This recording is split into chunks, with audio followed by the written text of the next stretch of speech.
listening to the Today's Mama podcast with your host, Rachel Hersher.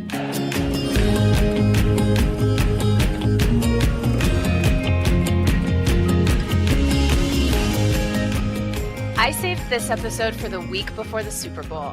I'm talking to Morgan Scalley, an NCAA Division I football coach and recruiter. Perfect timing, right? As a mother of kids who play sports, I see so much that disturbs me on the field from parents. Just the other day, I was at a basketball game. There's a set of twins on the team, and they are taller and more coordinated than the other kids, and some of the sweetest kids you'd ever meet. They also play comp soccer on a top-tier soccer team. This part's really important.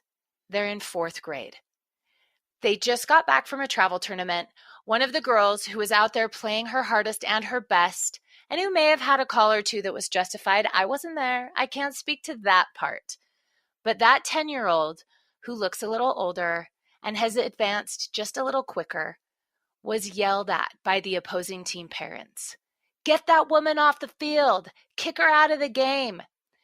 And we're talking soccer, where by necessity, parents are sorted to the opposite sides and ends of the field to sit with their own teams because they can't be trusted together. Now remember, while this little girl may look older on the outside, she's still just a 10-year-old little girl on the inside. She got in the car after the game, crying hysterically. Mom, they should have kicked me out of the game. I shouldn't even play soccer. Her mom asked why. I don't know why. That's just what the other parents were yelling at me. I wish every parent who yelled at that little girl from the sidelines could have been there at the car at the end of the game. I myself just came back from a soccer tournament where I saw so many badly behaved parents that I was embarrassed. How many times do we need to be reminded that it's about the kids, that sports are to help build character, and that we need to let our kids drive their experiences? We parents need to check ourselves just a bit more. So today, we're going to talk all about what our kids really need as they explore the world of sports and the qualities and characteristics that coaches are really looking for, especially at a college level.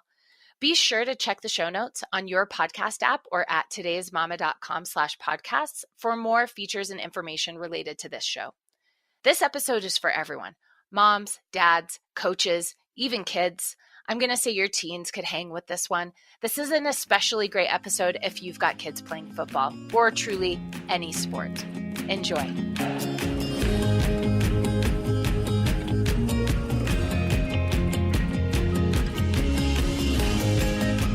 Today we're talking parenting and sports. And as we dive into this conversation, I want you, the listener, to picture yourself sitting on the sidelines of a game or giving your child advice on how to handle a situation related to one of their athletic activities. And as a parent, where are you in the middle of your child's athletic experience? Now tuck that away while we get some good advice and insight from one of the most dynamic people I know. We are talking to Morgan Scalley. He's a defensive coordinator and recruiter for the University of Utah, and we're going to find out what the coaches want you to know and what they're looking for in their players. So welcome to the podcast, Morgan. Well, thank you for having me. I think dynamic is a little bit too much, but I appreciate the compliment, seeing as how we're related and you feel like you've got to pump me up. Bro, I mean, in that full disclosure, so we are related. I don't even know. I mean, we are cousins through marriage, basically. So my husband and your wife are cousins. So does that mean we're just like cousins? Are we cousins once removed? Is there a thing? You know more than I do. Trust me. I have no idea. I have no idea.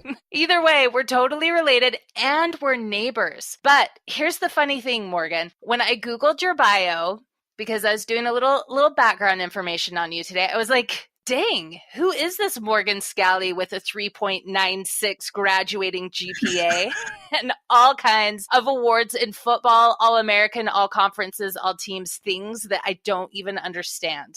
Well, it's easy when you take underwater fire prevention and dance is a creative process. So that GPA, don't let it fool you. Okay, now before we go too deep, I know I've told you this story before, but I have to say it out loud again.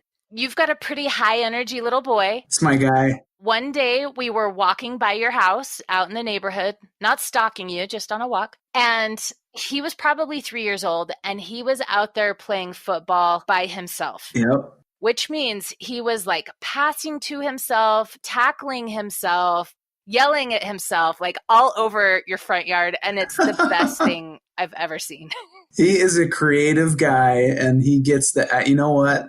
Because all he knows is that his dad's a football coach. I've not tried to teach him anything, coach him up on anything. He just loves being at the games, loves watching it. And so I just love the fact that, he can go out and play by himself and be creative, and it's fun to watch. Well, and remind me, how old is he now? Probably 6 or 7? He is 7 years old. And I think he yells at the coaches from the sidelines, right? He gets pretty emotionally invested in what's going on. It's pretty embarrassing. He sits in the family section, obviously, at the games. He does not pull any punches. If the defense is not playing well, it's the end of the world. We're horrible. We can't tackle anybody. And, all the other coaches' wives are there and families are there. So, my wife, bless her heart, she's, Andrew, you can't say that. You got to be quiet. So he's kind of learning to stop himself when he wants to say something about either the defense or offense that's negative. He is the best. I had to give that background because here's what I want to know. What were you like as a little kid? Because obviously we're cousins through marriage. So I didn't even know you when you were a kid.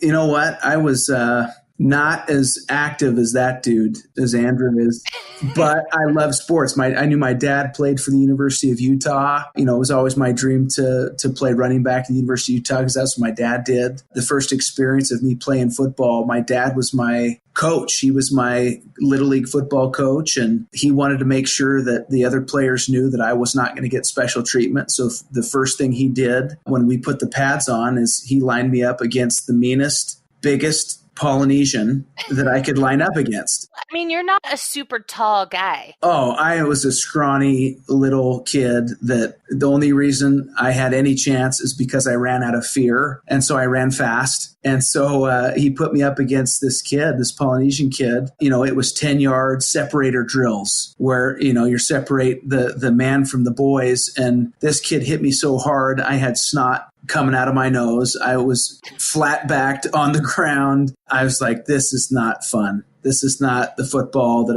I thought it was going to be.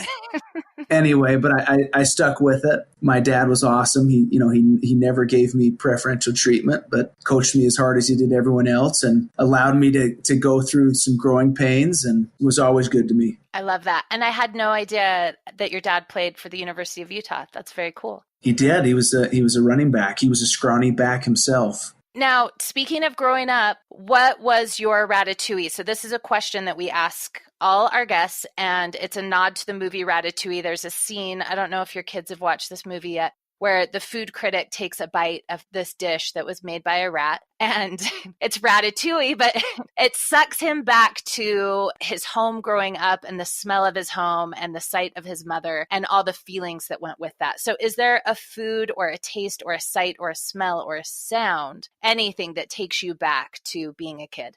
Every year when I smell the first, mowed lawn, like freshly cut grass, takes me back to just Little League sports, Little League football, Little League soccer, just all the experiences that went with it. I started playing when I was 8 years old, football at least. Soccer was a lot earlier, but just that and the smell of new jerseys, going back to the YMCA days, Little League basketball. So the majority of my ratatouille smell is just, freshly cut grass or the smell of jerseys, because that's what young life was about, was Little League sports. And when you say new jerseys, I have this totally tactile thought about, how the numbers would stick, the sides would stick together, right? Like when you'd pull it out of the wash and you had to peel your number apart. Yes. Yeah. I love it. They probably make college jerseys a little better than that, so the numbers don't stick. At least I hope they do. So we're good. Under Armour's doing a really nice job. Yeah. Thank you. Progress. Okay, so I am pretty confident that I murdered your job description. So I don't think I did it any justice. Tell me about what you do. Oh my goodness. I don't know that we have the time for it. But no, you know what? I think what most people see is they see us coaching on the field. And the life of a college coach, you wear a ton of different hats. The thing I love about my job is that every season of the year, winter, spring, summer, and fall all have different aspects that you're responsible for. So for example, at this time right now, I'm on the road. I'm in Houston, Texas, recruiting. And recruiting really is the lifeblood of college football. The better players you have, the better coach you are. So I'm not that good of a coach when I don't have good players. So we're out here recruiting, trying to get kids to sign in February for this upcoming year. So these guys are seniors. So really the winter is taken up by recruiting and then training your own guys, winter conditioning, and getting ready for spring football. Spring football carries its own different element. Now you're, trying to find out what you got in your program and who's going to fit where, what your depth chart is, what your offense and defensive scheme is going to be. And all the while you're meeting with your players about their academics, about their academic schedule, about their life in general. Some of our players are married. Some of them have kids. Some of them didn't have that great of an upbringing, don't have a father figure in their life. So sometimes you're counseling them. Sometimes you're helping them out with issues that they need help with. There's just a lot of different responsibilities that a coach carries. So I've been at the University of Utah now since at least coaching in some way, shape, or form since 2006. I was full-time in 2008. But since that time, or beginning in 2006, I've been the academic liaison. I've been in charge of tickets. I've been in charge of the NFL scouts. I've been the LDS liaison, contacting all of our missionaries that are out in the field, making sure that our return missionaries come back in time and that we have their scholarships ready for them. There's a ton of different things that people don't know that we do. They just think, okay, well, must be an awesome job. You coach for 4 months out of the year and then you must have a lot of downtime. Are you a good golfer? Yeah. And I think your wife would definitely say you don't have a lot of downtime. Yeah, that would be a different podcast. That'd be probably a lot more colorful with Liz. We'll have her on next time. There you go. So no doubt you're out there scouting, you're looking for the most talented players, right? But what other qualities are you looking for as you dig deeper? So, under Coach Whittingham, the program, we're known for just having tough, smart guys a part of the program.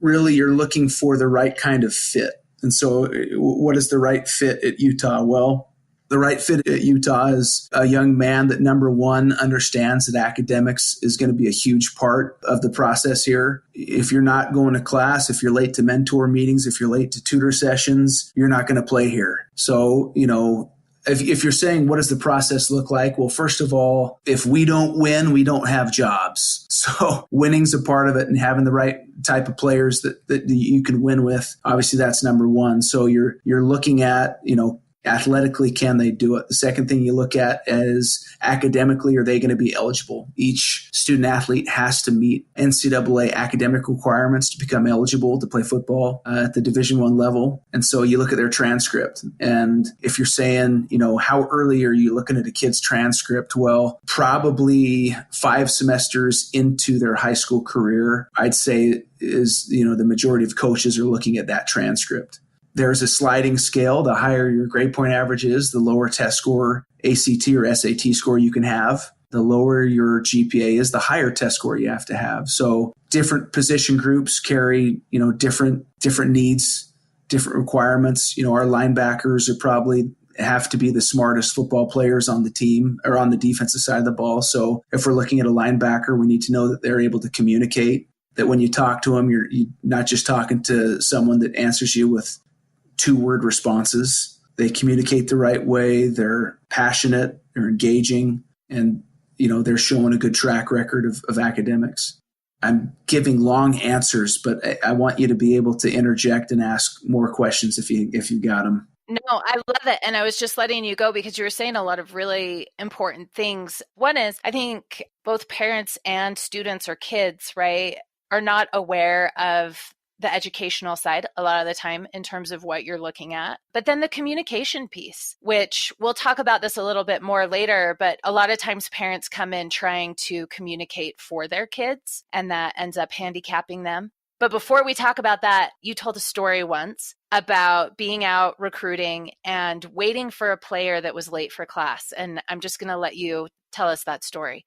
Right. Well, I mean, every kid has a different story. Every kid has a different background. When we look at a young man's transcript, you're only really looking at part of the story. So maybe he's a kid that he gets all C's, but he's given everything he's got. Well, we can work with a guy like that. But if he's just getting C's because he's lazy in the classroom, because it doesn't mean that much to him, then that's a different story. So you're trying to find out everything you can about the young man and not just take a transcript or his social media page at face value. You talk to the counselors, you talk to his teachers, you talk to anyone that can shed light on who this young man is. And so, with the story that we're talking about, this is a young man who had a transcript that wasn't great. It wasn't the worst I'd ever seen, but it was one that he was going to have to put in some work. And we've had guys like that in the past where, maybe the first couple of semesters of their high school career weren't great, or maybe they had a tragedy in their life. A parent pass away early in their high school career, and the grades reflected that, the struggle that they went through. So this is a young man. I went to the high school, was speaking with the coach about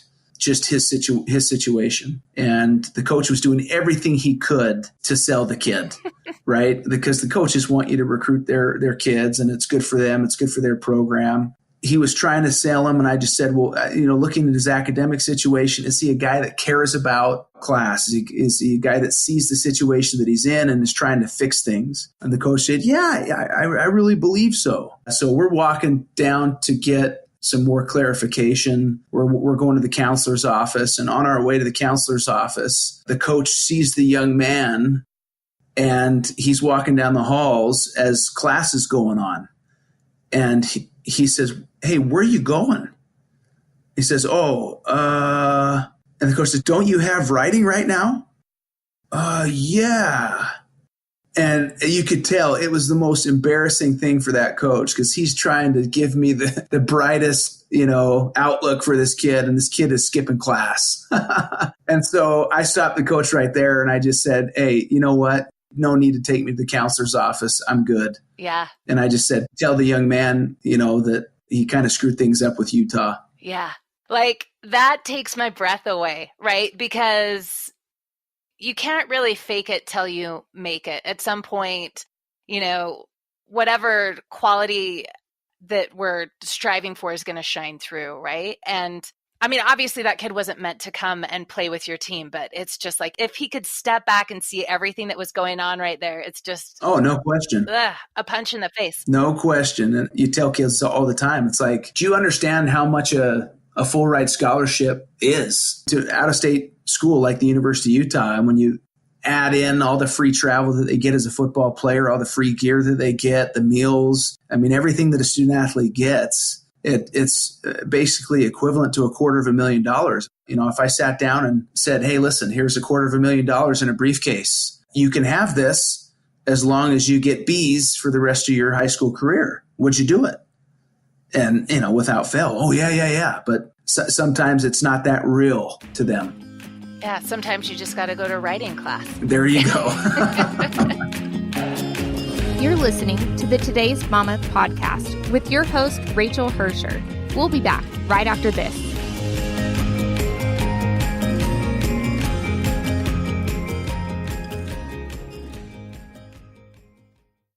Listen, I know we're talking football and the Super Bowl is almost upon us, but Valentine's Day is right around the corner, and we've got you covered on Meaningful and Thoughtful. Photo books, perfect for families and perfect for Valentine's Day. If you're racking your brain for something sweet for the ones you love, a chapbook is the perfect gift.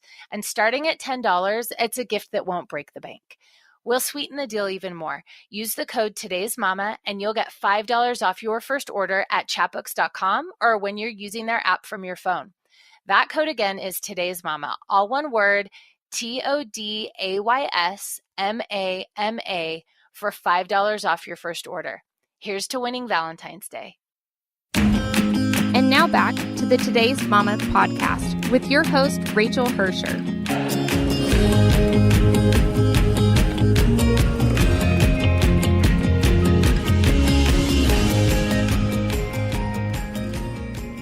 Okay, now tell me this. You've been coaching for a little while now. So the way I see it, you probably have had like the tail end of millennials and then the beginnings of Gen Z, or what we'd call iGen. Do you even notice a difference in these kids or these players in their characteristics or what their habits are? That's a tough one to answer, just because there's so many things that have,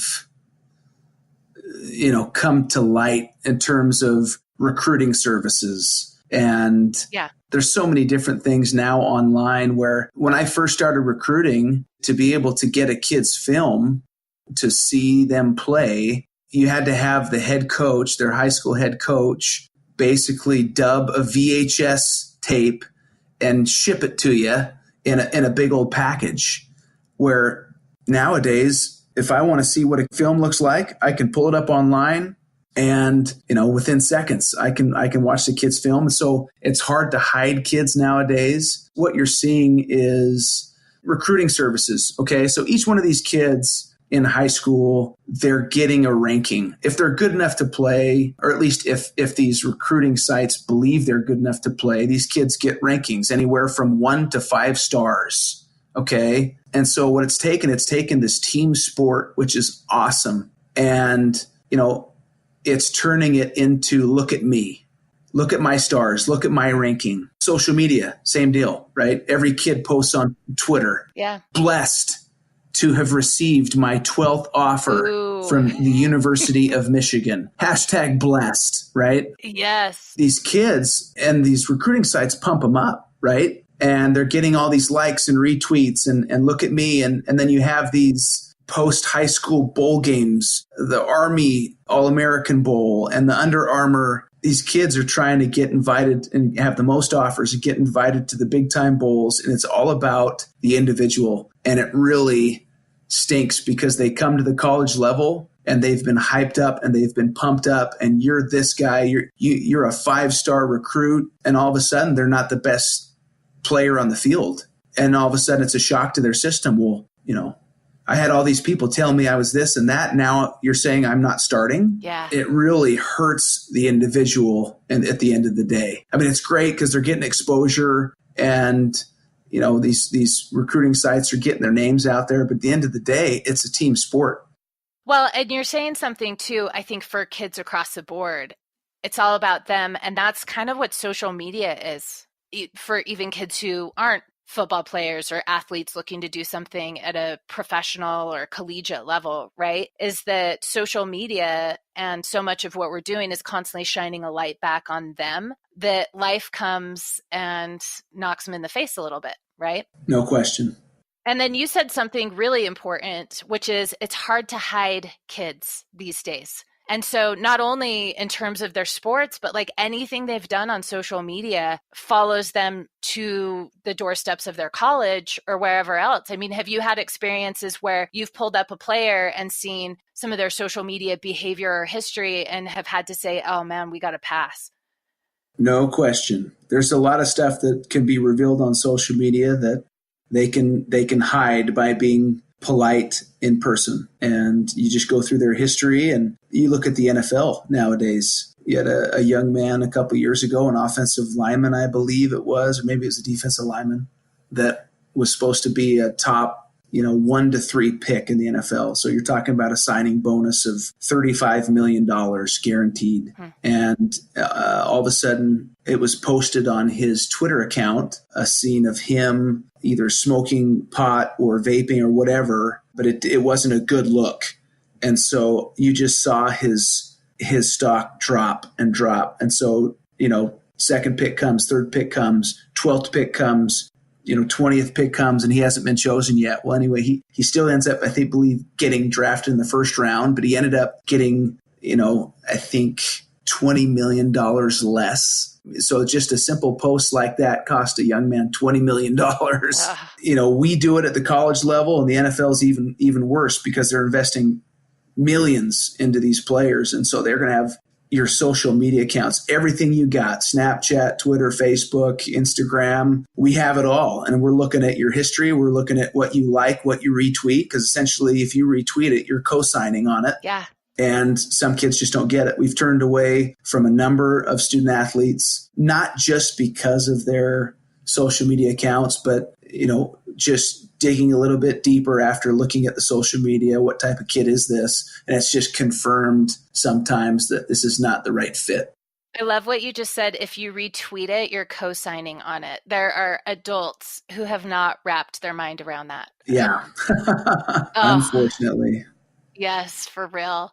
So interesting. And this is what I try to tell kids over and over, is that they're leaving a digital footprint everywhere they go. And they really have to think that what's on their devices, what they do online, none of that is private, and all of that can be found and brought to light. No question. I guess I don't have to be on social media, but I'm on social media simply because it helps me with the recruiting process. But there are times where I need to take a break from it. During the season, I was completely off of it just because you have a million people that want to tell you how you're doing with your job. And when you lose the game, those aren't great. That's not great feedback. Some of it's not great feedback. So there's times where I get off of it. And when I'm off of social media, what I find is that within a couple days, I'm turning to my phone and I don't realize it. And I'm looking for that social media app and it's not there. And I'm like, holy cow, that's a reflex. And it's just, to me, that's not a good deal. Cause that's like signs of addiction, right? Like you're turning to it, it's not there. Oh, okay. Well, I better turn to something else. So anyway. Totally. It's like a twitch. When I took Facebook off my phone, out of habit, I would find myself opening my phone and my thumb wouldn't even know where to go. It was like, what am I here for? Yes. And yes. It wore off, but it was like a ghost habit, like trying to do something. And then I'd realize, all right, just shut it down. Like I need nothing from this thing. Right. No question. Okay. Can we talk concussions for a minute? Let's do it. All right. So is it safe for kids to play football? What's your take? I would say it is safe for kids to play football as long as they're being taught the right way. And I think for the most part, you look at the things that are being done both at the Little League level, college level, and at the professional level to make that happen.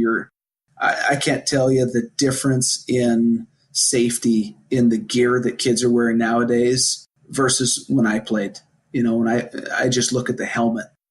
Just the difference in helmets is, a big sign that football is doing a better job of really trying to curb concussions or any type of head injury. I played with migraine headaches and I played with a helmet that, you compare helmets nowadays, and my helmet, it's like, holy cow, you played with that on and expected to be safe. So the helmets are so much better, the shock absorption. Now, again, they weigh a little bit more, but it's because the more padding and they're doing a great job in that aspect. Then the coaching, just teaching how to tackle, keeping your head out of the tackle. So in Little League, at least I know in Utah, right? Ute Conference, and I know there's just some different conferences in the state of Utah, but those coaches are all required to go to these sessions where tackling is taught.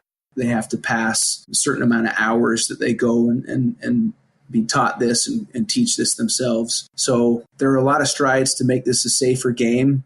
I love it because I believe football is a great school in terms of what it teaches young men about what it takes to be successful in life. It's one of the best team sports out there. But I get it. I get the concern of parents with, all the studies that have been done and the movies that have come out. So I do believe it's safe to play the game as long as it's being taught correctly. Yeah. And I just know that the game is going to continue to look for ways to be safer. Just rules in general, kickoff rules, at least at the college level and in the National Football League. I'd explain it now, but it's probably Chinese to the majority of listeners. So I won't get into it. Well, tell me what the protocol is if you have somebody that has an inkling of a concussion, how do you guys handle that now? Because I'm assuming that's probably changed quite a bit. Yeah. So if there is any sign that they may have concussion symptoms, the referee won't even allow them back in the game. They've got to go to the sideline. They have to meet with your trainer. They have to pass concussion protocol, which is a bunch of different tests that they do. For the most part, if there's any, they have a bunch of different indicators, and if even one indicator isn't right, they're not letting you back in the game. And then they have to pass a bunch of different tests throughout the week.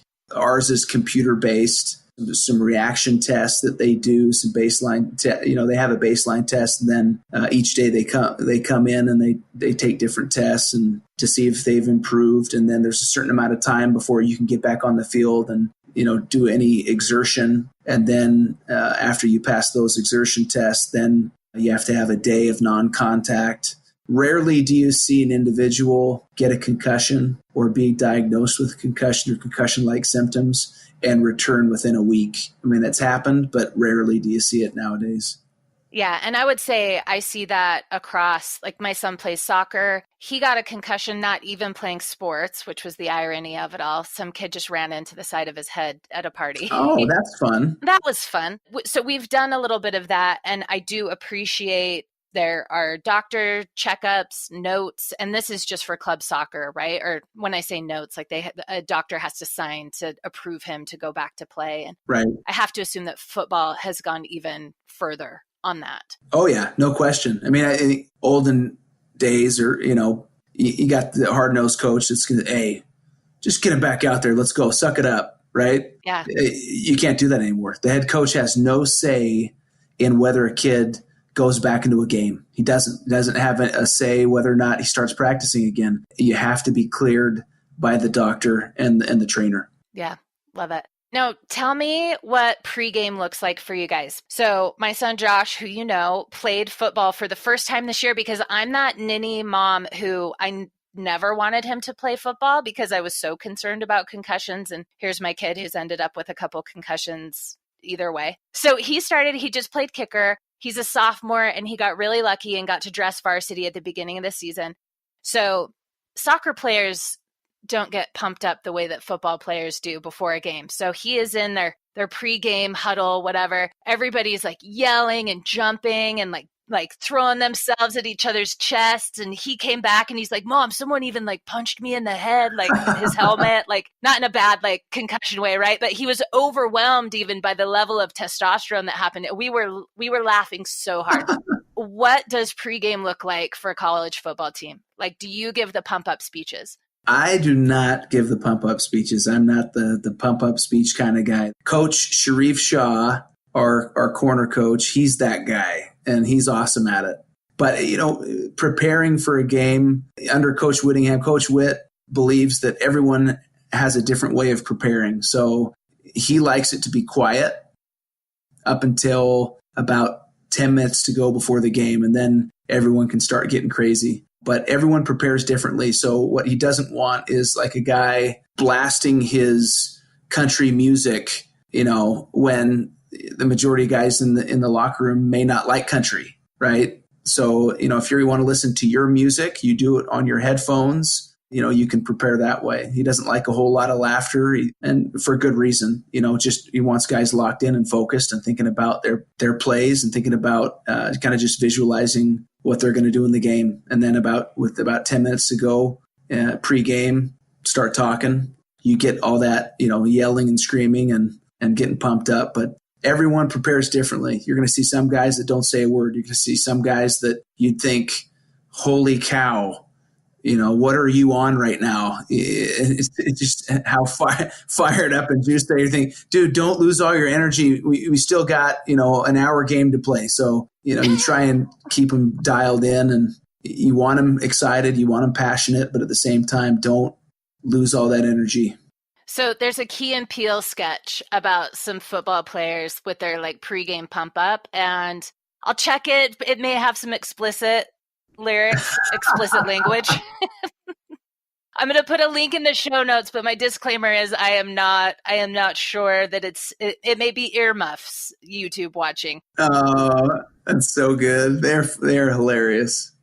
Dude, they are so funny. So yeah, that'll be in the show notes, and I'll text that to you when we get off this interview. Thank you. Thank you. What kind of parent are you on the sidelines? Describe yourself when it's game time for one of your kids. Well, okay. So first of all, my poor son, I don't know that I'm ever going to be able to see one of his football games as long as I'm a college coach, because everything happens on Saturday. They happen on the same day. Oh, man. I know. Yeah. My experience growing up with a dad, when he was not my coach, he let me go through everything without stepping in. And I loved it, because there was a time where I didn't start. And there was a time where I was chosen to be a backup and where I did struggle. And that's where I think I learned the most and where I grew the most, and was grateful for a father that when I was having success, didn't publicly pump me up, just said, Morgan, hey, I love you. Great game. I think you can do this better. Right. And so that was my experience growing up. And I really kind of try and take that approach with my son and my daughters. They both play basketball. Both of my daughters play basketball and have played some soccer as well. I just think that kids can learn so much about just life by going through the process, and maybe, there are politics involved, and maybe the coach is playing his son over, someone who probably deserves it.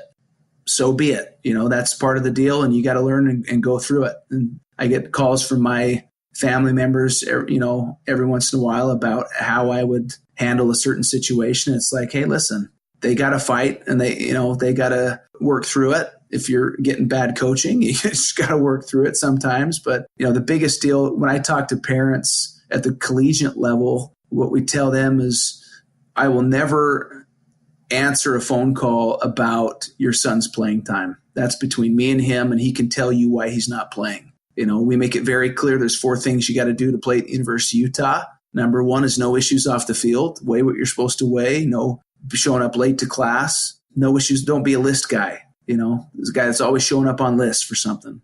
If you want to be a list guy, be on the dean's list. That's the only list I hope that you're on, the honor roll or the dean's list. So no off the field issues. Number 2 is you got to know the defense. If we're supposed to be running man coverage and you're running cover 2, then I don't care how athletic you are or how fast you are, you're going to be sitting by me. Number 3 is you got to make plays. You can be a straight A student, know the defense inside and out, but if you're not making plays, we won't be winning games. And so again, you'll be on the sideline with me. We'll treat you like gold because you're doing things right. You're just not making plays. And then the last thing is contribute on special teams. So we make it very clear. Clarity is a big deal to me in coaching. Make it very clear what you expect from the young men, and then hold them accountable. We tell them, here's why you're playing, here's why you're not playing. And if your parents want to know, you can go ahead and tell them. But I will not take phone calls from parents about playing time. And do you still have parents who try to call you at a college level and talk about what's happening with their kid? It's rare, but some do. I think I'm going on 11 years now, at least as a full-time coach. I would say maybe 3 parents in that span. So that's a pretty good deal, right? That is better than I thought. Yeah, but it's because we tell them in the recruiting process. Yeah. Had we not told them in the recruiting process, listen, we're not going to talk to you about playing time, my guess is that we get more. But you want to call and talk to us about your son's academics? Great. You want to call and talk about his social life and how he's handling, homesickness and all that stuff? Listen, hey, you've got my phone number. I'll talk to you any day of the week. My phone is open to you. My door is open. You want to come talk to me in person? That's great. But we just don't talk to him about playing time. You're listening to the Today's Mama podcast with your host, Rachel Hersher. We'll be back right after this.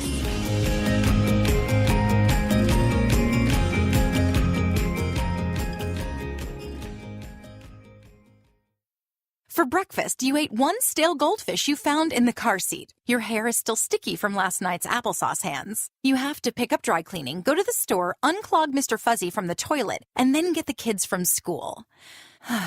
You deserve something easy. Now you can automatically create 60-page photo books straight from your phone's camera roll and social media for just $10 with free shipping. Time flies. Hang on to every weird, wild moment with Chatbooks. And now back to the Today's Mama podcast with your host, Rachel Hersher.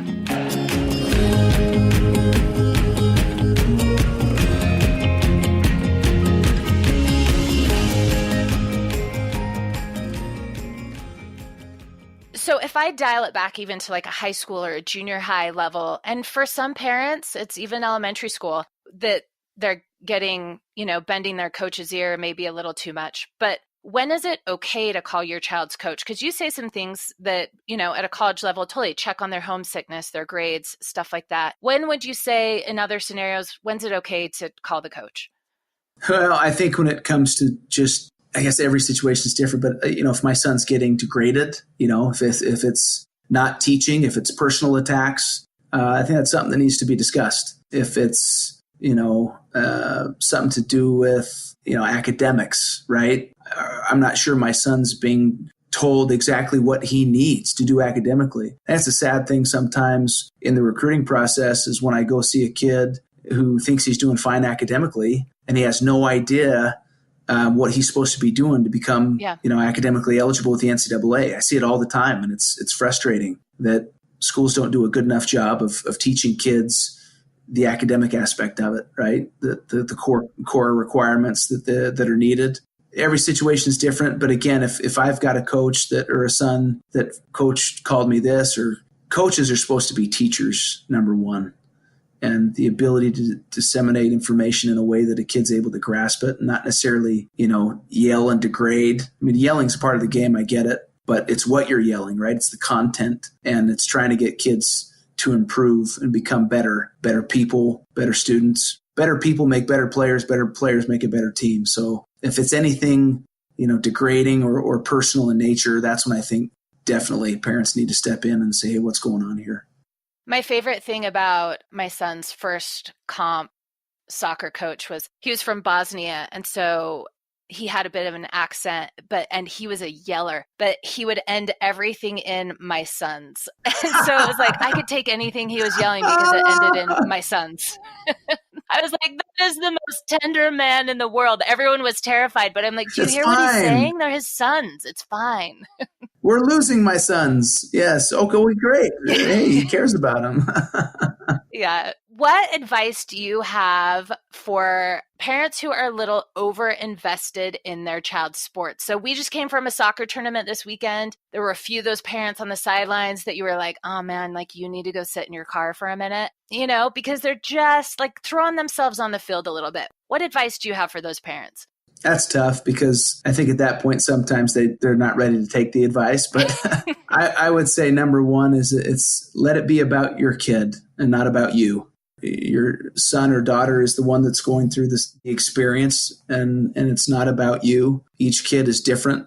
I look at my three kids, and all three of them just completely different in terms of how they approach athletics. And life, right? Isn't that crazy Exactly. that we have these kids that have the same parents and they are also different? Hey, that's life, and that's how they come. And, I would just let the kids go through the experience, cheer them on, love them up, be supportive, but don't play the game for them. It's their experience. It's their opportunity. They've got coaches. And if you think they're not being coached correctly, if you think they're not being, taught correctly, then volunteer yourself, become a coach yourself. And then you can be the one to make those calls. Yeah. So I got a call the other night from a parent, and she just needed to vent a little. But the short version of this story is that she was frustrated because she could see that there were some parents on her son's basketball team who were bending the coach's ear, maybe even harassing the coach a little bit. And she felt like she could see that translating into more playing time and more exposure for those other kids. And her policy had been to stay quiet on the sidelines. But she was starting to question whether or not she needed to start jockeying for her kid with the coach. And we live in the same community, so we've probably seen a lot of the same stuff, like parents going a little overboard, personal trainers, politics, parent tantrums, all the things. And here's how I broke it down for her. I'm going to get on my soapbox for a minute. And I want I want to know what you think about this. So I said, there's two games. And because this is before these kids get to college, right? Because by the time they get to college, they're out of the house and out of their parents' grasps a little bit. But there's a long game and there's a short game to play. And the long game is going to take longer. Like, I want a kid who can ask for and take feedback. I want a kid who will learn to advocate for himself or herself. I want a kid who can figure out how to navigate the obstacles, right? And that's not going to happen if I am, trying to remove the obstacles, pull strings, clear a path. I'm ultimately going to send a less prepared, less resilient kid out into the world. So that means as a parent, I can't call the coach about everything. I can't throw fits. I have to empower my child to communicate and advocate for themselves. Can you see that there's been kids who have done that for themselves in the way they communicate by the time they get to you, compared to kids who maybe their parents have been trying to clear the path the whole way through? I'm crying right now because you're awesome. That was awesome. No, I'm applauding. I'm applauding. Clap, clap, clap. Anyway, Thank you're you. exactly right. What you're seeing is these parents that jockey in the short term. Maybe their kid gets more playing time. Maybe their kid, the coach is like, I can't take it. Like, okay, let's get this kid in there. But in the end, you're exactly right. They become less resilient. They get a different stage in their life and they're looking back to mom and dad, hey, can you help me here? Right. And so you see it in the recruiting process all the time. We sit in these homes and we're talking to the young men and the parents are answering for the young man. It blows me away. Like, we ask the young man a question and the dad or the mom step in and, well, let me answer that for him. I'm cringing. Yeah, I know. So it makes it harder for us to be able to take a kid like that, because they've been coddled their entire life. And it is rough in the recruiting process to see a situation like that. It's unfortunate. Now, to the young man or young woman that feels like politics have gotten to the point where they feel like they're a better player and they're just not getting the playing time, right? They're being overlooked. The thing that I would say is keep working, keep at it, and the cream eventually will rise to the top. I just see it all the time. You see it all the time. Eventually, your talent will shine through and the right people will see it. And if you believe in yourself, there's plenty of players that for whatever reason were overlooked or late developers or, politics kept them from being the star on their team, and they walk on and they earn a scholarship and they prove themselves. And you see it in the NFL all the time. Guys that weren't drafted but become free agents. And there's a ton of them that have a ton of success because they believe in themselves. And you can't, I guess, to your point, it's so much easier when they're able to do it on their own, right? You see those success stories with the young man or young woman that did it on their own and their parents weren't the ones to step in and say, hey, what about my son? What about my daughter? They let them go through the tough times. And because of it, like you said, they become more resilient, ready to take things on. And as a coach, I feel like I would be just as impressed by the kid who came to me and said, hey, I see I'm not getting playing time. Can you tell me why and what I need to work on? And then watching them put their head down and go to work and work to get better. I would be just as impressed by that as I would be by the kid who scored 5 touchdowns or, 10 goals last season or whatever it was. I feel like I'd be equally impressed and having my eye on that kid for those reasons. Those are the fun stories. Those are the fun stories to watch and to talk about, are those kids. Cody Barton on the University of Utah this past season, he's one of them. He would come to me, he'd come to Coach Enna. What am I not doing? What do you see are my weaknesses? What are my strengths? How can I get better? And this is a young man that played all 3 years at University of Utah and didn't see much playing time. And then this year started as a senior at the collegiate level, had an unbelievable season, was invited to the NFL Combine, was just in the East-West Shrine game and was awarded the Pat Tillman Award for character and service. That's the story that you just love, because he was that guy. He was the guy that believed in himself, fought through adversity, fought through the lack of playing time, and just, what can I do to get better? And just did everything that the coaches asked. And, for him, the cream did rise to the top. What a success story for him. So excited to see what happens with him in the National Football League. Well, and even beyond football, he'll be able to take those life skills into everything else he does in his life too. His marriage or his parenting or other jobs, whatever it is, he can take that with him, right? Which is huge because, parents we can't follow our kids everywhere. Well, that's what I say in football, and I think sports in general, for the most part, team sports, right? What an unbelievable school in terms of what it teaches about the ability to take positive and negative feedback, the importance of leadership, the importance of working with others from different backgrounds, right? Yeah. Different beliefs, the ability, at least at our level, the collegiate level, to do your job in front of millions of people watching and have that criticism. You look at social media and what that's done to a young man that screws up in a game. We had a wide receiver that ended up dropping a ball in the Pac-12 championship game, ended up bouncing off his leg and right into the arms of a Washington defensive back who took it back to the house for the only touchdown in the game for Washington. And just the amount of criticism this young man got on social media. It's like, holy cow, guys, you're not there at 6 a.m. when he's working his tail off to get better. You're not there during the off season when he's putting in all this time and all this effort. All you see is 12 hours a year, right, of football compared to all the hundreds of hours he puts in to prepare for those 12 hours. And kids make mistakes. And I tell you what, we didn't have social media when I played, but if we did, I would have been horrified to look at some of the things that would have been said about me when I made mistakes. Yeah. I mean, across the board, not only as people and kids posting stuff about ourselves, we have to think about the way we treat other people on social media, which I don't think even as adults we do, right? Like, right. We could all do a whole lot better there. So I ambushed you earlier today on the phone and just said, hey, give me a couple of your favorite quotes. So there was one from Abraham Lincoln, which I feel like is just like the perfect one to kind of leave us with today, which I Googled it so I'd get it just right. So I'm going to read it back to you, but then I just want you to like kind of pontificate on it for me for a minute. But it's Abraham Lincoln, and he said, I do the very best I know how, the very best I can, and I mean to keep on doing so until the end. Yes. And then after that, he says, and if the end brings me out all right, what is said against me will amount to nothing.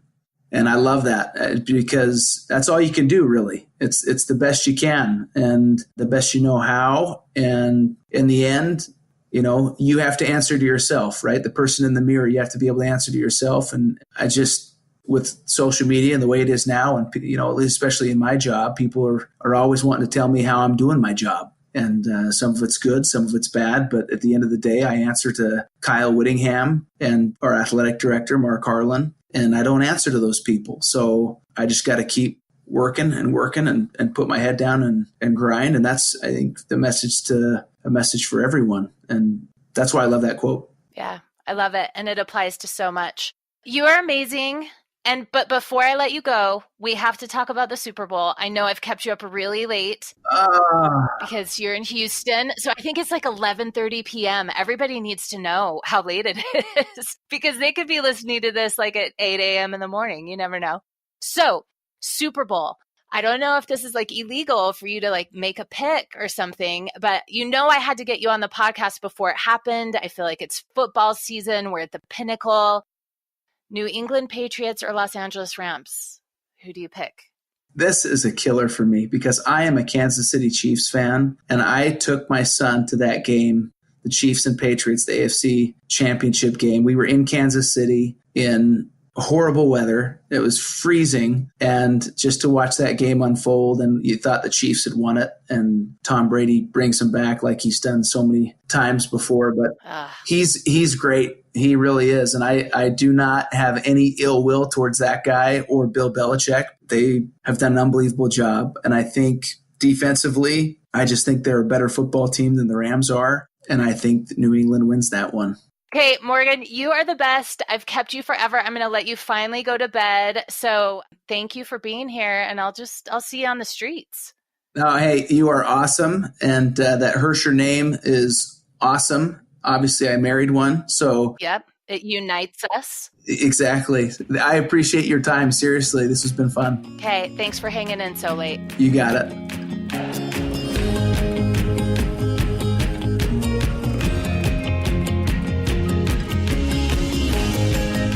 You can follow Morgan on Twitter at SafetyPride and watch for him on the sidelines at University of Utah football games. Now, remember to check the show notes. I'll leave a link to a post that I wrote this week entitled The Long Game versus the Short Game. all about the benefits of helping your kids navigate their sports and team experiences on their own. Also, you don't want to miss the Key and Peele video that I've included for your entertainment. You can find all of that at todaysmama.com/podcast. Just look for episode 26 with Morgan Scalley. Remember to subscribe to this podcast on whatever app you use. And of course, give us all the hearts and likes and stars possible. That helps people discover our little podcast. You can also get email updates and see the rest of our archives again at todaysmama.com/podcast. Catch you next time. You've been listening to the Today's Mama podcast with Rachel Hersher.